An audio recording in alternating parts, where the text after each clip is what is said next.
کہ ایک دوست ہے جو انتقال ہوا اور ایک قبرستان میں اسے دفن کیا گیا. ایران کا واقعہ ہے، وہاں ایک قبرستان میں دفن کیا گیا، لیکن دفن کے بعد دوست نے اپنے دوسرے دوست کو خواب میں دیکھا کہ بہت اچھی حالت میں ہے. اب ظاہر سی بات ہے اٹھنا بیٹھنا رہنا سہنا ساتھ کا، اچھی حالت میں دیکھ کے تعجبہ. بہرحال چونکہ ہمارے خود معصومین کی روایات ہیں، معصومین شفاعت فرمائیں گے، لیکن برزخ کا مرحلہ آسان نہیں ہے. جو دنیا میں اعمال کی خود قرآن کی آیت ہے کہ اگر معمولی تم نے برائی کی ہے تو اس کے بھی نتیجے کو دیکھو گے.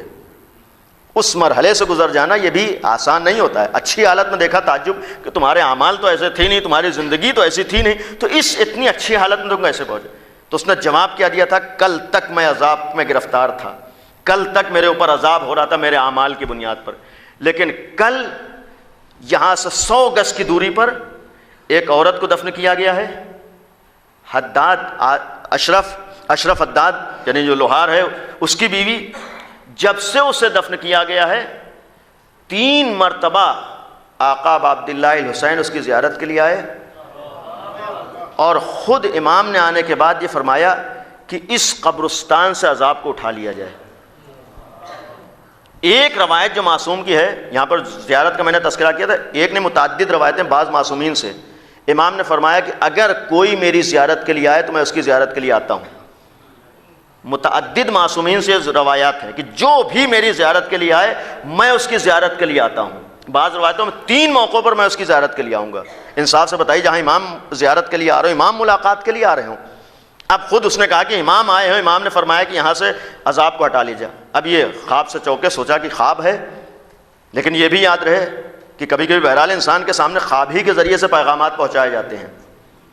اب اس نے تلاش کرنا شروع کیا کہ اشرف نام کا کوئی لوہار یہاں ہے یا نہیں ہے، یا صرف یہ واقعہ ہے، یہ صرف خواب ہے. اب اس نے تلاش کیا، لوہاروں کے محلے میں پہنچا تو پتا چلا کہ ہاں اشرف نام کا ہے. اس سے پوچھا کہ تمہارے زوجہ کا، بیوی کا انتقال ہو؟ اس نے کہا ہاں. کب انتقال ہوا؟ کل ہی انتقال ہوا. کہاں دفن کیا؟ اس نے کہا کہ اسی جگہ جہاں پر خواب میں دیکھا تھا، کہ فلاں جگہ پر میں نے دفن کیا ہے. اب یقین ہو گیا کہ واقعہ غلط نہیں ہے. اس نے سوال کیا کہ تمہاری زوجہ امام حسین کی زیارت کے لیے گئی تھی؟ ظاہر کربلا تھی. اس نے کہا کہ نہیں، زیارت کے لیے نہیں جا سکی. کیا ذکر حسین کرتی تھی جس کی وجہ سے اجر ملا ہے؟ کہا ذکر حسین بھی نہیں کرتی. تو کہا کون سا ایسا عمل تھا جو وہ زندگی میں کیا کرتی تھی؟ تو خود اس وہاں پر جملہ ہے کہ اس نے کہا کہ صرف ایک عمل وہ پابندی سے کرتی تھی، مسلسل زیارت عاشورہ پڑھا کرتی تھی. آپ غور کیجئے کہ زیارت عاشورہ کا کم از کم ایک فائدہ، ایک نتیجہ ہمارے سامنے ہے کہ پڑھا ایک خاتون نے ہے، فائدہ پورے قبرستان کو ہوا ہے.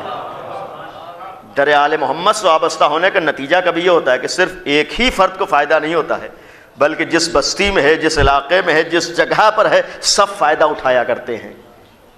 اور کیوں؟ اس لیے کہ نام حسین میں اتنا اثر ہے، ذکر حسین میں اتنا اثر ہے.